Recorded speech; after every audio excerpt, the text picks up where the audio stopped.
Hello my dear learners, welcome to my video lesson, and our lesson is on the topic data collection, and today's agenda is the following. What is data, data collection and data collection methods, and we will talk about secondary data collection methods, primary data collection methods, and we will conclude at the end of our lesson.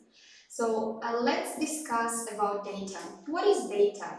Data is factual information such as measurements, statistics, used as a basis for reasoning, discussion or calculation. The second definition is the following. Data, it is an information in digital form that can be transmitted or processed. Data collection, it is like information output by a sensing device or organ that includes both useful and irrelevant and redundant information and must be processed to be meaningful. All these definitions are derived from Merriam-Webster dictionary. So let's look to some formats of research data.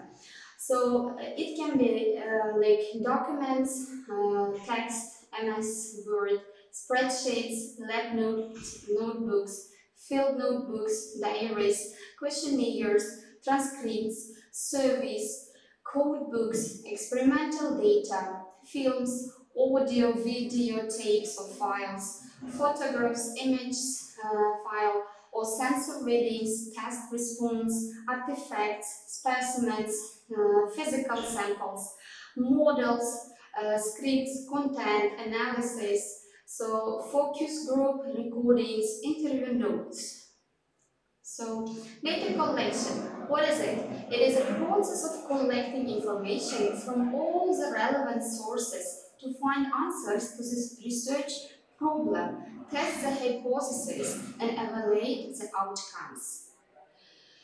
And before you begin conducting or collecting data, you need to consider the aim of the research, the type of data that you will collect, the methods and procedures you will use to collect, store, and process the data. To collect high-quality data that is relevant to your purposes, follow these 4 steps. The first one, define the aim of research. Before you start the process of data collection, you need to identify exactly what you want to achieve. You can start by writing a problem statement. What is a practical or scientific issue that you want to address and why does it matter? Next, formulate one or more research questions that precisely define what you want to find out. Depending on your research questions, you might need to collect quantitative and qualitative data. So what is quantitative data and what is qualitative data? Let's discuss these expressions. Qualitative data is expressed in words and analyzed through interpretations and categorizations. So quantitative data is expressed in numbers, graphs, and analyzed through statistical methods. So step 2, choose your data collection method. So every researcher should identify his or her own data collection method. So it depends or it bases on the data you want to collect. Decide which method is best suited for your research. So experimental research is primarily a quantitative method. Interviews, focus groups, and ethnography are qualitative methods. Surveys, observations, archival research, and secondary data collection can be quantitative or qualitative method. Carefully consider what method you will use to gather data that helps you directly answer your research questions. Step 3. Plan your data collection procedures. When you know which methods you are using, you need to plan exactly how you will implement them. What procedures you will follow to make accurate observations, or measurements of the variables you are interested in. Step 4. Collect the data. Finally, you can implement your chosen methods to measure or observe the variables you are interested in. So here you can see two categories. Data collection methods can be divided into categories: primary methods of data collection and secondary methods of data collection. So primary data collection methods can be divided into two groups: quantitative and qualitative methods. So let's discuss about them. Quantitative data collection methods are based in mathematical calculations in various formats. Methods of quantitative data collection and analysis include questionnaires with closed-ended questions, methods of correlation and regression, mean, code, mode, and median, and others.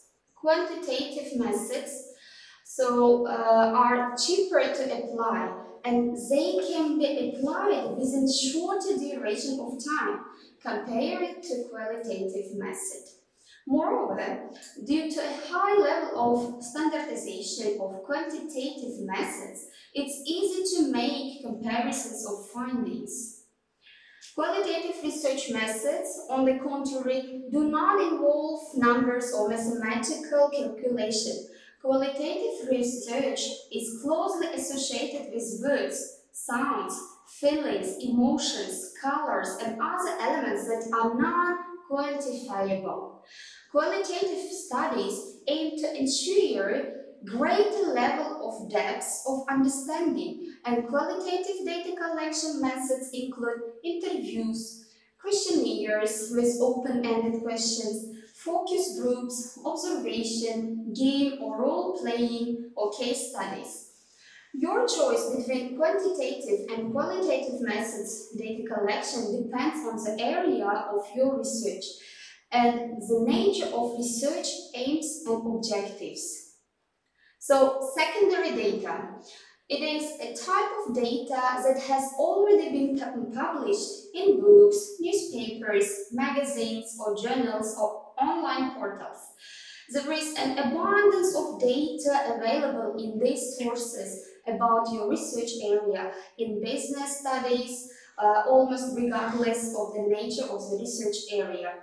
Therefore, publication of an appropriate set of criteria to select secondary data to be used in the study plays an important role in terms of increasing the level of research validity and reliability. So, what is the difference between reliability and validity? Reliability and validity are both about how well a method measures something. Reliability refers to the consistency of a measure, whether the results can be reproduced under the same conditions. Validity refers to the accuracy of a measure, whether the results really do represent what they are supposed to measure.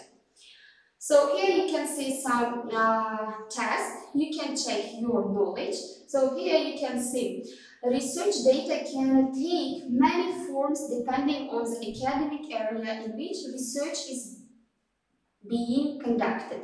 Using the definition that is followed would not qualify as an example of research data. You have 5 options and you can choose one of them. The next one.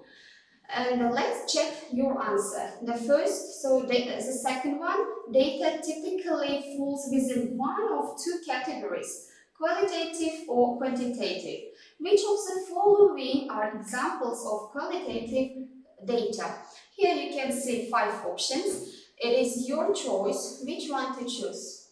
And here you are the answers. So the first one was E, and the second one the correct answer is A. You will discuss the answers and you can see the differences between them. So, thank you for your attention. It was all that we were planned before our video lesson, and I'll be grateful for you to take your attention, and goodbye. Have a nice day.